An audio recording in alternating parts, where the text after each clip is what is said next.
The dua is like a bow and arrow.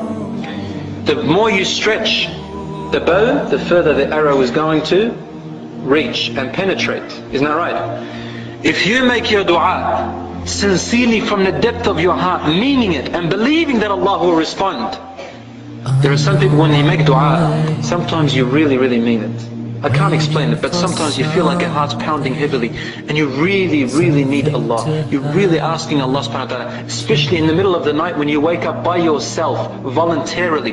I mean, why would you wake up in the middle of the night just to make dua? Unless you really mean it. Who's going to get out? Who's going to get out of their blanket from the warmth and cuddliness of the bed and make wudu and wake yourself up and ask Allah in the middle of the night at 2-3 o'clock in the morning? Unless you really mean your dua. The more you mean it, the further your dua is going to reach. And so here the Prophet ﷺ says now, he says, the qadar will be coming down from the skies, from the heavens. Qadar is what's going to happen to you. For example, you're going to get sick. The qadar comes down, that you're going to get sick. Your dua goes up. It's in the hadith of the Prophet ﷺ. Your dua goes up. And it meets the qadar halfway between the heavens and the earth. If the dua is stronger than the qadar, it fights it off. And there is no qadar, bad qadar there. If the dua is equal with the qadar, then the Prophet ﷺ says, يَتَصَارَعَانِ إِلَى يَوْمِ الْقِيَامَةِ. They will wrestle until the last hour. And the qadar will not come to you, nor will the dua fight it away. And if the dua is weak, the qadar will reach you, but weaker than it was before. So if you are going to be afflicted with a bad illness, it will rather be halved and you'll get a simple sickness, such as a flu, for example, instead of a major virus, instead of cancer, for example. This is why the Prophet ﷺ used to say in the dua, Allahumma hdina fi man hadayt, wa afina fi man afayt, wa tawallana fi man tawallayt, wa barik lana fi man a'tayt, wasrif anna sharra ma qadayt. He says, oh Allah, guide us to the right path, and so on, until he reaches the point where he says, and prevent the bad things of which you have preordained upon us. So the dua has to be against the preordainment of Allah subhanahu wa ta'ala. These are one of the ways that harm is prevented from you by Allah subhanahu wa ta'ala. Sorry, this is the only way that the qadar is returned. There is of course one more way which I forgot to tell you, and it's similar to the dua, and that is the sadaqah. As-sadaqah taqi masari as-su'. When you give sadaqah, it also prevents bad misfits from happening. So there's a second one as well. Brothers and sisters in Islam, when a person makes dua, you're not allowed to make partners with Allah subhanahu wa ta'ala in your dua. Some Muslims, they think that they are making dua properly, but they are in fact making shirk in their dua, and this is one of the reasons why your dua is not accepted. For example, some people in their dua, they call upon Prophet Muhammad sallallahu alaihi wasallam. How? They say, oh Allah, I ask you through your messenger Muhammad sallallahu alaihi wasallam. Or they say, oh Muhammad sallallahu alaihi wasallam, oh Muhammad, in your love I ask Allah. Oh Muhammad, through your love ask Allah for me. This is all called intercession. The Prophet sallallahu alaihi wasallam has died sallallahu alaihi wasallam, and he cannot benefit anymore. This is haram. This is haram intercession. If the Prophet ﷺ was alive, yes, you can ask him to make dua for you and it is alright. But the Prophet ﷺ can no longer benefit. And if you ask Allah through the Prophet ﷺ like that, you are making a haram intercession. You can say, oh Allah, if you know that I love your messenger, or if you know that I have followed your messenger, then respond to me. You're allowed to ask like that, because you are still asking Allah alone. But you're not saying, oh Allah, through your messenger. Some people when they make dua, they mention their shaykh's name in their dua. Oh my Lord, in the love of CD so-and-so, my shaykh so-and-so. This is also intercession. It's haram. What's the difference between that and a person who goes to the priest? So we have to ask Allah mukhliseen, sincere only to Him. Allah subhanahu wa ta'ala, wallahi brothers and sisters, every time I talk about this subject, I remember all the supplications I made to Allah subhanahu wa ta'ala when I was younger and when I was old. Every one of them got responded to, whether early or later. But wallah, I even asked superficial things and Allah subhanahu wa ta'ala did respond to them. This type of a dua, it gives a person a higher iman, and it makes you feel the presence of Allah subhanahu wa ta'ala. Lastly, I would like to talk about the dua of fear and the dua of when you are really in need of Allah subhanahu wa ta'ala. Allah responds to you, especially when you are in need. And I'd mention here 6 or 7 ways or 7 times that Allah subhanahu wa ta'ala responds to your dua and it will never be rejected. Number 1, immediately after the salat al-fard, immediately after the compulsory prayers, Allah subhanahu wa ta'ala responds to the dua. The only difference is that the Prophet ﷺ did not lift his arms up after the fard salah, but he used to make dua after the prayers. The fard salah, Allah responds. Number 2, in the last third of the night, في الثلث الأخير من الليل, the last third of the night before Fajr, Allah responds. In the hadith it says Allah descends to the first sky and He calls out specially, who is there asking me so I may respond to him? Who is there supplicating to me so I may respond to his call? Number 3, the dua of the oppressed. If you are oppressed by someone, mazloom, then the dua al-mazloom, the dua of the oppressed, is accepted.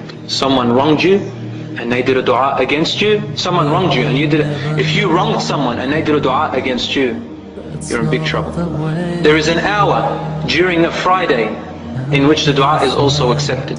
We don't know which hour it is, but there is an hour during the Friday which the Jumu'ah, when your dua is also accepted according to the hadith of the Prophet ﷺ. The dua of a person who is afraid, fear, the dua of fear, when you're afraid of something, you make dua, Allah responds. And the dua of the needy, when you are extremely in need, Allah responds to your dua. And the dua of the traveler who is on a travel, his dua or her dua is also accepted. This is something specific in the dua. Otherwise, generally Allah subhanahu wa ta'ala accepts every dua, but these ones in specific, you've got to be careful. There is also there is also a time, an hour during the day where Allah subhanahu wa ta'ala also responds to your dua. We don't know which one that is. It's according to the Prophet ﷺ's hadith where he says, do not make dua against yourself in bad, nor make a dua against your money, nor make a dua against your family or your children, lest you may fall into a time in the day where Allah is responding to the du'as and He will respond to that dua. There is a story about a mother. She made a dua against her son because he gave her a hard time. Especially the mothers. Especially the Arab mothers, because they make a lot of dua against their children. And I come from an Arabic background. Whenever they get angry at their children, they make the worst du'as you've ever heard of. I can't even say them here in front of you. They don't mean it, but they say it. For example, may Allah curse you. May Allah open the ground and swallow you. Things like that. May Allah split you into pieces. This particular mother got so angry at her son that she said to him, I ask Allah that a car runs you over and a man comes in the door, knocks on the door and holds you in his arms with all your bones broken. Yes, I heard of this story. And wallah, exactly that happened. A man knocked on her door, your son got run over. You may ask a dua in an hour which Allah subhanahu wa ta'ala is actually responding. Allah subhanahu wa ta'ala says, and man always hastens in their dua to make dua in bad, intending good. And man is very, very quick. Don't make bad du'as. The dua of the needy. And I ended here with a hadith from the Prophet ﷺ telling us a story of one of his companions. I forgot his name, but he's one of the companions of the Prophet ﷺ. He says, I was a merchant who used to go through one city to the other as a tradesman. And I used to pass through this valley.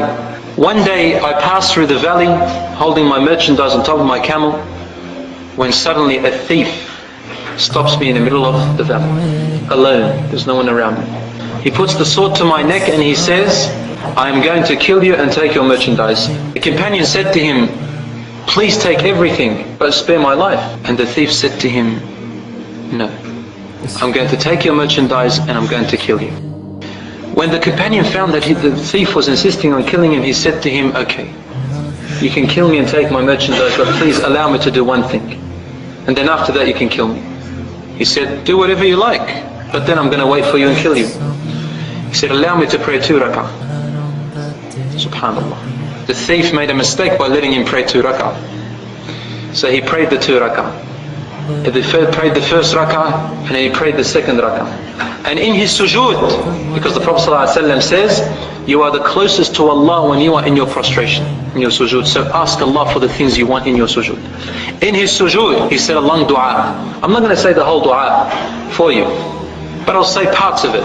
It's in 3 sections. And he said, Allahumma inni as'aluka binuri wajhika alladhi mala'ta bihi arkana arshik. I ask you, O Allah, by the nur, by the light of your face which has filled the pillars of your throne.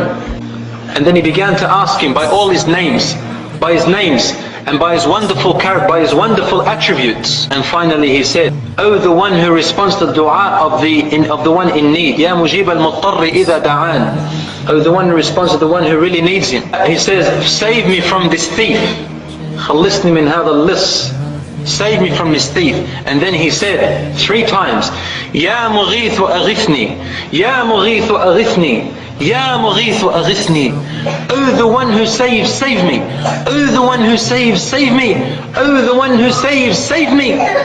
He said he did not complete his dua. Then all of a sudden he is the galloping of a horse racing so quickly and so fast. On the top of that horse was a man, a warrior, and he had covered his face with a sword in his right arm. The thief looked at him before he could do anything. Whack! He chopped and slit his throat, and the thief died. The companion looked up and he hugged him and kissed him and he said to him, Barakallahu feek, may Allah bless you. Where are you from and where did you come from? How does Allah subhanahu wa ta'ala send you to me?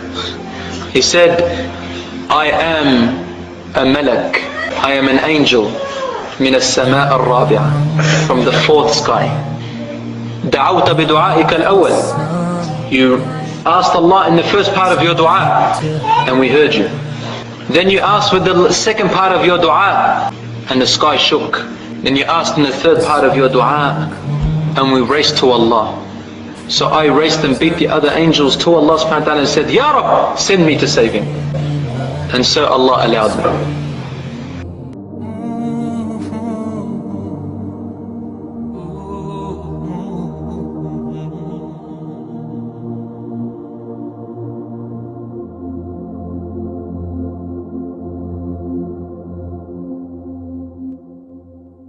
I know I'm waiting for something to happen to me.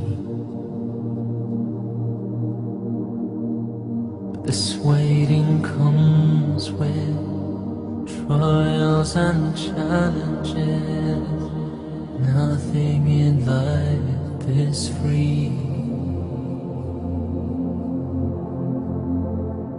I wish that somehow that on that day I'll be okay. But we'll never know, 'cause that's not the way it